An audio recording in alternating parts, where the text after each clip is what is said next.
السلام علیکم دوستو، میں ہوں سفیان راشد اور دینی باتوں میں آپ سب کو خوش آمدید۔ سامعین گرامی، ویسے تو پورا قرآن ہی ہمارے لیے سرچشمہ ہدایت ہے اور اس کی ہر آیت اور ایک ایک حرف کی الگ ہی فضیلت ہے، لیکن آج ہم آپ کے سامنے سورہ یاسین شریف کے فضائل اور فوائد پر کچھ روشنی ڈالیں گے۔ سامعین محترم، جیسے کہ کسی بھی چیز کے دل کو الگ ہی اہمیت حاصل ہوتی ہے، اسی طرح سورہ یاسین بھی قرآن پاک کا دل ہے۔ حضرت معقل بن یسار رضی اللہ عنہ کی روایت ہے کہ حضور صلی اللہ علیہ وسلم کا ارشاد ہے کہ ہر شے کا دل ہوتا ہے اور سورہ یاسین قرآن پاک کا دل ہے۔ ایک اور روایت میں ہے کہ جو بندہ رضائے حق اور آخرت کے لیے اس کی تلاوت کرتا ہے، اس کے تمام اگلے گناہ معاف کر دیے جاتے ہیں۔ حضرت عطا بن ابی رباح رحمہ اللہ سے روایت ہے، انہوں نے کہا کہ مجھے یہ بات پہنچی ہے کہ رسول اللہ صلی اللہ علیہ وسلم نے فرمایا، جو بندہ دن کے ابتدائی حصے میں یعنی علی الصباح سورہ یاسین پڑھے گا، اللہ تعالیٰ اس کی حاجتیں پوری کریں گے۔ حضرت حارث بن اسامہ رضی اللہ عنہ سے روایت ہے کہ جو کوئی سورہ یاسین پڑھے گا، اگر خائف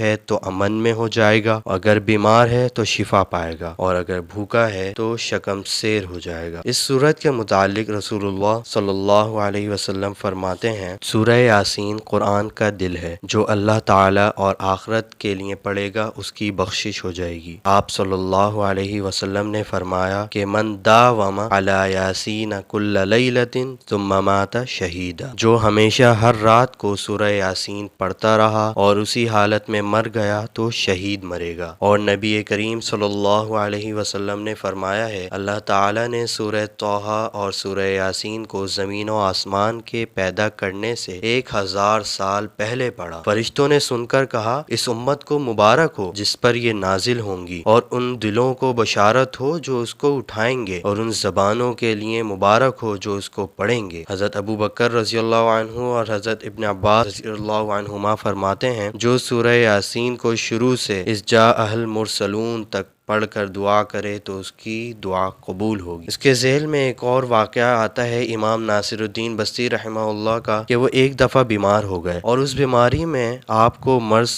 عطا ہو گیا۔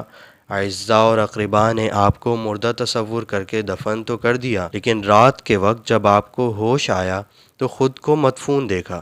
سخت متحیر ہوئے۔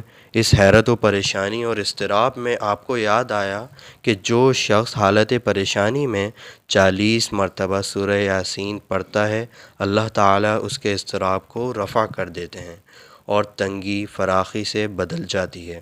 چنانچہ آپ نے سورہ یاسین پڑھنا شروع کی، ابھی 39 مرتبہ پڑھ چکے تھے کہ ایک کفن چور نے کفن چرانے کی نیت سے آپ کی قبر کھودنی شروع کی۔ امام نے اپنی فراست سے معلوم کیا یہ تو کفن چور ہی ہے، تو 40ویں مرتبہ آپ نے بہت دھیمی آواز سے پڑھنا شروع کیا کہ دوسرا شخص نہ سن سکے۔ ادھر آپ نے 40ویں مرتبہ پورا کیا، ادھر کفن چور بھی اپنا کام پورا کر چکا تھا۔ آپ اٹھ کر قبر سے باہر آئے تو کفن چور اس قدر ڈرا کہ اس کا دل پھٹ گیا اور وہ چل بسا۔ امام ناصر الدین کو خیال ہوا کہ اگر میں فوراً شہر چلا جاؤں تو لوگوں کو سخت پریشانی اور حیرت اور ہیبت ہوگی۔ بس آپ رات کو ہی شہر میں گئے اور ہر محلے کے دروازے کے آگے پکارتے تھے کہ میں ناصر الدین بستی ہوں، تم لوگوں نے مجھے سکتے کی حالت میں دیکھ کر غلطی سے مردہ تصور کیا اور دفن کر دیا، میں زندہ ہوں۔